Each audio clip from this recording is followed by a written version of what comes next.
এদের নিজস্ব মাইক্রো আছে, এটাতে করে একই স্টাইলে একই কায়দায় বিভিন্নভাবে এরা ডাকাতি করে, ছিনতাই করে। এরা ছিনতাইয়ের বড় চক্র।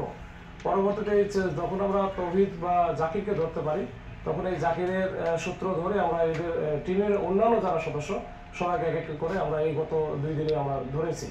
এবং ধরার পরে তাদের দেওয়া তথ্য মতে আমরা কিন্তু ওই যে মুন্সিগঞ্জে ওইখানে একটা বিস্কিট ফ্যাক্টরি আছে, যে বিস্কিট ফ্যাক্টরিতে এরা এই মালামালগুলো, যে সয়াবিন তেল, পাম অয়েল তেল, এগুলো গিয়ে ওদেরকে দিয়ে আসে। দিয়ে টাকা দেখলো যে মালামালের দাম হচ্ছে 30 লাখ টাকা, কিন্তু তারা পাচ্ছে 8 লাখ বা 10 লাখ টাকা নিয়ে আসছে।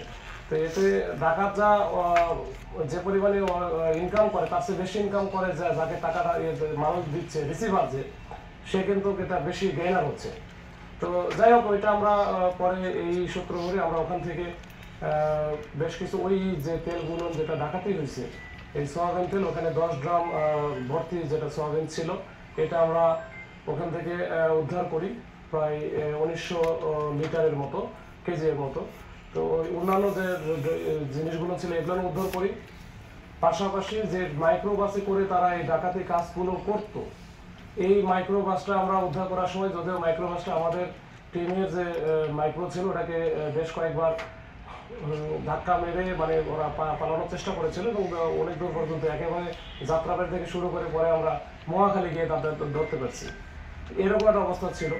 তো এর মধ্যে একজন ডাকাত ছিল যার নাম বেলাল চাকলাদা।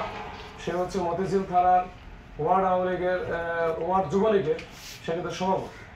আবার তার বাড়ি শফিপুর এলাকায়, টাঙ্গাইলে।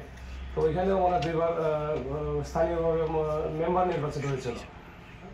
তো এরকম আর কি তার প্রোফাইল। এবং সে গত যে বৈষম্যবিরোধী ছাত্র আন্দোলনে 2টা মারা মামলার আসামি। তো এরকম আর কি। আর এদের সব 12 জন যে ডাকাত আমরা ধরলাম, এই 12 জনের ডাকাতের মধ্যে ম্যাক্সিমামই কিন্তু বিভিন্ন জনের বিভিন্ন এলাকায় সারা বাংলাদেশে এদের বাড়িঘর। এরা একসাথে হয়, একত্রিত হয়, পরে এরা ডাকাতি কার্যক্রমগুলো চালায়। তো এই হচ্ছে আজকের এই মূল ব্রিফিংয়ে এটাই মূল বিষয়, যে ডাকাতি করবে, অপরাধ করবে, সে পার পাবে না, সে যেই হোক। আমরা এটা হচ্ছে আজকে মূল বিষয়। যারা ডাকাত, তো এরা তো পেশাদার ডাকাত, এরা পেশাদার ডাকাত। এরা সাহসটা কিছু না, পেশাদার ডাকাত তো ডাকাতি, ওই ডাকাতি আছে। আর এদিকে হয়তো সবাই জানে না তার বিরুদ্ধে আসলে ডাকাতির মামলা নাই, এখন মামলাটা খায় না, হয়তো গত টার্মে হয়তো ওইভাবে আসে নাই, বা কেউ সাহস করে নাই মামলা করার জন্য, এরকম হতে পারে। হ্যাঁ, মামলা আমরা ওই মালামালগুলো উদ্ধার করেছি, ওগুলো জব্দ করা হয়েছে। এবং যে রিসিভ করেছিল, যে 30 লাখ টাকার মালামাল 15 লাখ 8 লাখ টাকায় নিচ্ছে, সে তো অপরাধী। তো তাকেও আমরা কিন্তু ধরেছি। রাজনীতির সাথে এটা সম্পর্ক নাই, কিন্তু এটা সে তো তার তো পেশা এটা থাকতে পারে, এটা তো আর আমার জানা নাই। তো সে হচ্ছে এই ডাকাতির সাথে জড়িত। এখন এর জন্য তো রাজনীতি বা অন্য কোনো কিছু দোষ নাই, এর জন্য রাজনীতি করতেই পারে। এখন কেবল লোকজন না জানলে কি করবে, ওইটা ওদের ক্লস করা হয়েছে তখন।